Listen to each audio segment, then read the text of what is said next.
I'm Justin Martin, 34, and was married to Karen Martin Clements, 30, for 4 years. This is the tale of how I came to be hiding in plain sight. I met Karen Clements at a Saturday morning office party that I couldn't avoid.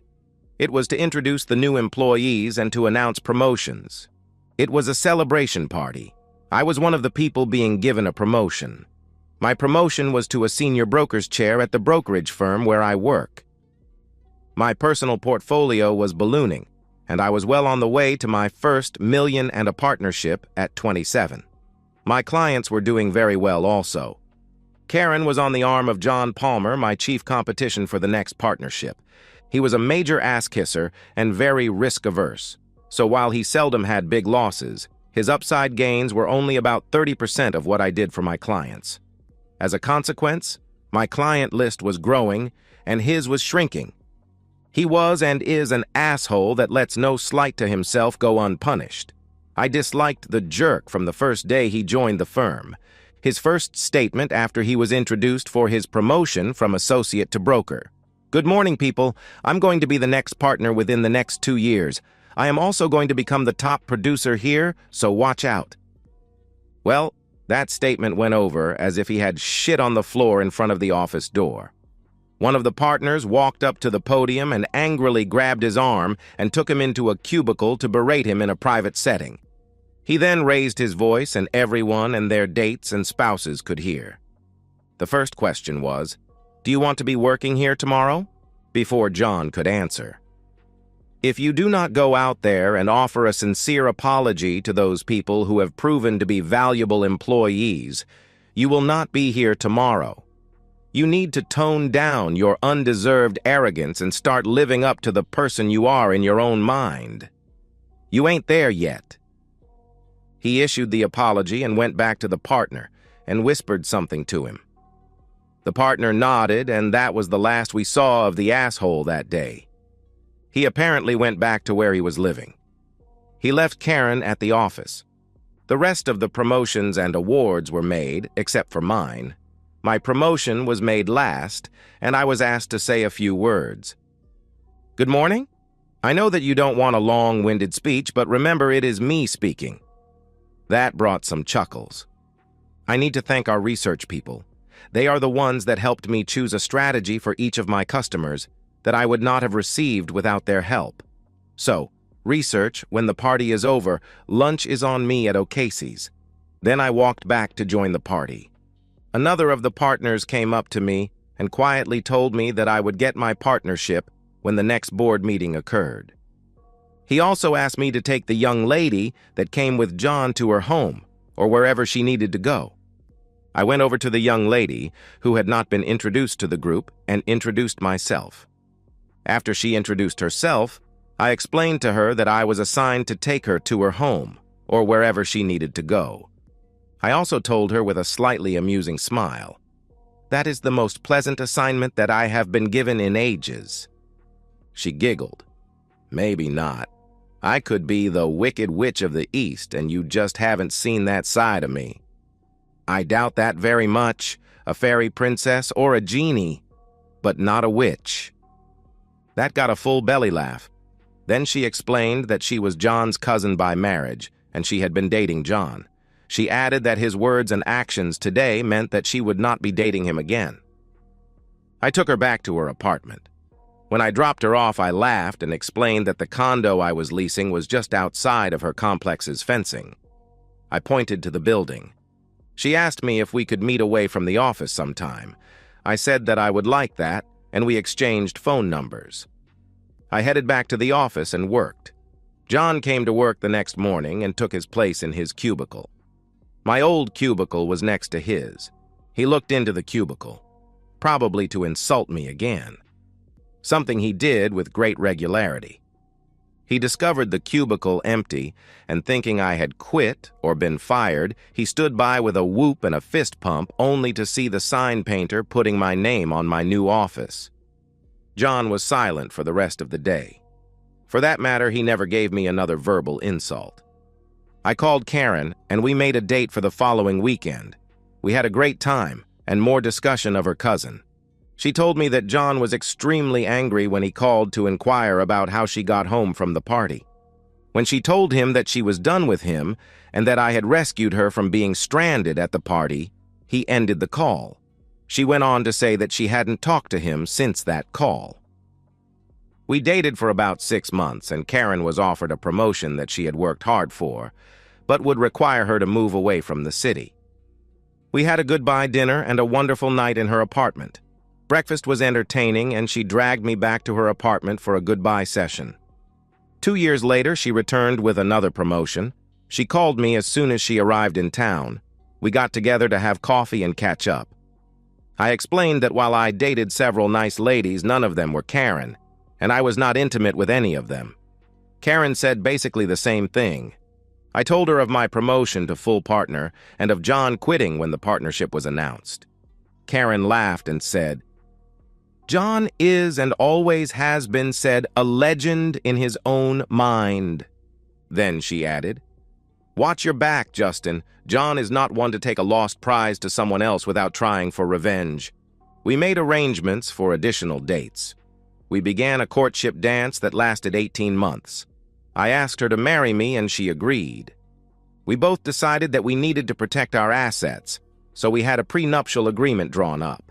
It protected each of our premarital assets and provided penalties for adultery and abuse. It also set conditions for custody of any children we might have.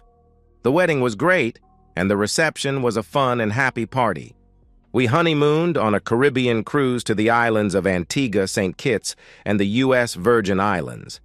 We had a glorious trip and came home to my wedding present for my bride. It was a home on 80 acres in the little town of Pearson, MI.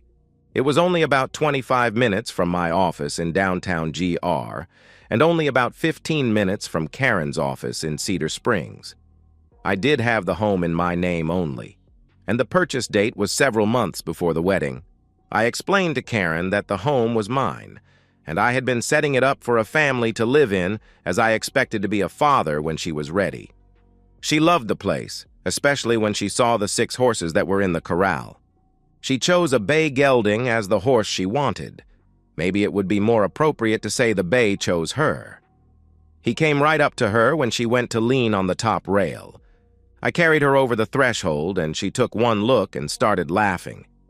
Every visible room was vacant except for catalog furniture pictures that were blown up to poster size. The kitchen had all new appliances, a card table, and 2 folding chairs. The bedroom, when we got to it, had a king-size mattress and box spring on the floor and 2 tall table lamps.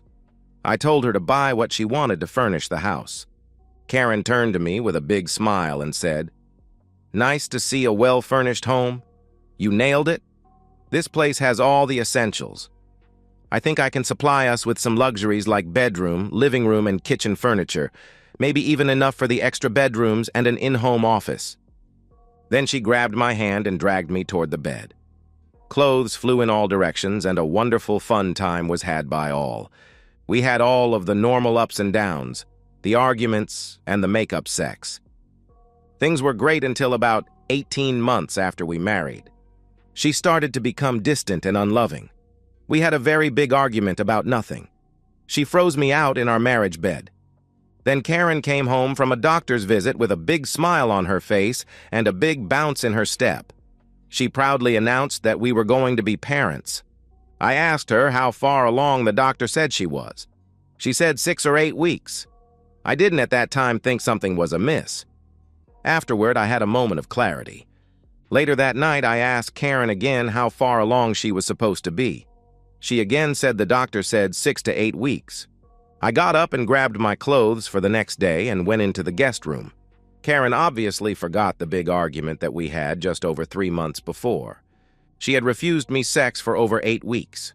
I knew then that something was rotten in Denmark. I was extremely pissed, and Karen seemed oblivious, except she did ask why I wasn't sleeping next to her. I refused to answer until I had a plan in place. A week later, things got even worse. I woke up normally with a major piss hard. Then when I went to piss, it felt like my banana was on fire. I had enough STI stories to figure out that I had a dose of the clap. I went to the health department and got tested. It came back positive for gonorrhea and, as icing on the cake, chlamydia. I listed all of my recent sexual partners on one line. There was only one name on the list, Karen. I talked to the people at the clinic and asked that they delay for 5 days talking to my wife. That would make it the next Wednesday. It would actually be 8 days. When they understood that it was my wife, they agreed. I drove toward home in an awful mood. I stopped at the drugstore for the 3 prescriptions that the doctors at the clinic prescribed. I moved into the guest room again and moved my dresser into it. I took all of my hanging clothes into the guest room closet. Karen came home from work as I was just taking the last of my clothes into the guest room. "Why are you moving your stuff? I thought you were over your snit." I am over my snit, as you call it. I just got back from the doctors. I have an infectious disease, and I don't want to hurt your baby, so until I am not infectious, I will stay away from you, I replied. "Well, is there anything I need to worry about? And what did you mean when you said the baby is mine and not ours?" "You think about it for a while and you will figure it out in a few days. For now, just stay away from me until I get the all clear," I answered. I started my exit strategy that evening. I decided to leave, and I also decided to wait for the divorce for the kid to be born. I knew it wasn't mine, but I had no idea who was the father. Karen will know that. I know she is cheating, but I have a plan to disappear so she can't have me served. I learned a trick in grade school playing hide and seek in the gymnasium. We would sit on the floor in a circle in the middle of the basketball court. The child that was it would go and sit on the piano bench and lean down on the closed keyboard, cover his or her eyes, and count. The 5 children who were chosen to hide would hide anywhere they could, but they were not allowed to leave the gym. When my turn to hide, I whispered to 2 of my friends to leave a space between them to let me sit there. The it girl put her head down and started counting. I ran around in a noisy circle, then turned and tiptoed to my friends and sat down on the floor just like I had never left. It worked several times, and it finally was banned because those kids who used it were almost never caught. I had an idea that would allow me to hide in plain sight. It didn't involve a name change. It didn't require surgery. It didn't even require me to leave the area. It took me 3 days to start making my move. I had called in sick for the entire week and the next as soon as I discovered the disease. That Friday morning, I packed all of my stuff and went to an extended stay hotel. I contacted and arranged to have my house put on the market with an initial inspection next Thursday. Karen would know that I knew by then. She probably would scream bloody murder and accuse me in absentia of cheating on her. Her one blind spot in an otherwise almost perfect personality was that nothing was ever her fault. She refused to accept the blame for anything. She probably believes her baby was made by me. Cheating would mean she did something wrong. I knew that my leaving would vindicate in her mind that it was me that was wrong. But when the house and property were going on the market, she would understand that whether I was right or wrong, she was without a home and would have to find some place to live. If her sugar daddy or boyfriend or lover or whatever he was to her bought the property, then she could stay. But if the lover was as I suspected John from our first meeting, he doesn't have the means to buy the place. I was going to hide in plain sight, but I would not be recognizable. I kept up on the properties for sale in the county, and in nearby Langston, an Amish family was moving to a bigger farm, and because no one in the Amish community wanted to buy the place, they put it on the open market. It did not have electricity or up-to-date plumbing, but I could have that put in. The price was very cheap for the 92-acre property, and it was only 20 minutes from Pearson. I would not have the property in my name, but it would be in the name of my trust fund. It would be a matter of public record, and Karen knew of the trust fund. The sale of my current house would be handled by an agent, so if Karen or her lover bought it, I would not be there for the close. I sold my partnership back to the brokerage, cashed out my personal bank accounts, and had my stocks assigned to the trust. I had a couple of estate and criminal lawyers check to see that what I was doing was legal and that I could not be compelled to give up assets in my trust. They assured me that while it was mean, it was legal. I had almost $3 million in liquid assets, and the trust had another $5 million. I could hide out for years. Then I took on the Amish style of dress and facial grooming. In 4 weeks, I looked like most of the other men in the community. My car was parked out of sight in the barn, and I had several neighbors leave their horses in my fields. I even bought an Amish black buggy and parked it alongside of the house. I was gone Wednesday when the health department and the sheriff arrived to give Karen the bad news. She was compelled to list her sexual partners for the last year as the disease was advanced. I had paid a couple of $1,000s to one of the people at the health department to give me her list. At first, she tried to say it was just me, but the diseases were very advanced in her and only had just started in me.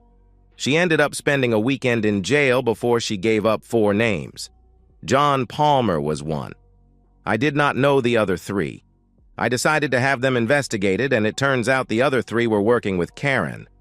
Somehow, John was injured when shot in a drive-by shooting and was rendered impotent. That cost me $10 big. Then Gary Masters, Ralph Simmons, and Frank Liddy were each victim of a mugging. For some reason, my name never came up as a suspect. At least I was never interviewed.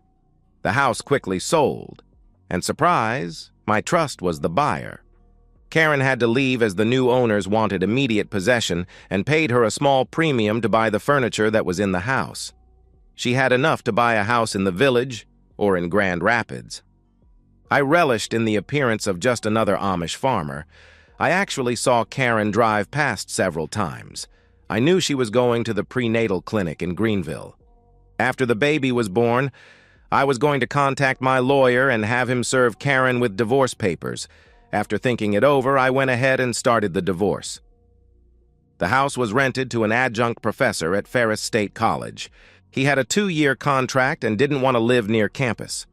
I planned to move back when the divorce was final and after the professor's lease was up. Karen fought the divorce. I had my lawyer present the names of her lovers and a blood sample to prove I was not the father of her baby.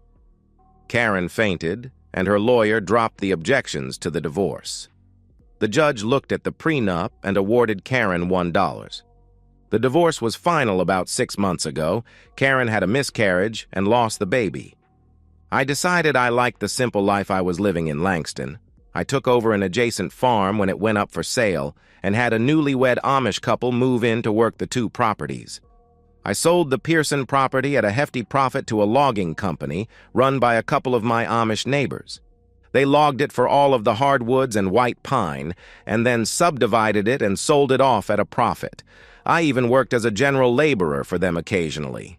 I never have come face to face with Karen since the divorce, but I have kept track. She must have had an epiphany as she was living like a nun, and only leaving the small house she bought for work and to go to the store. She never has visitors that I have found out about. I am sad that she had cheated on me, but I was not lonely as the local Amish community had pushed me on their single, non-Amish friends. I have a couple of nice younger ladies that I entertain 1 or 2 weekends a month. They each know of the other as they are spinster sisters. I have invited them to move in with me. I am anxiously waiting for their answer. Life goes on. And that's the end of today's story.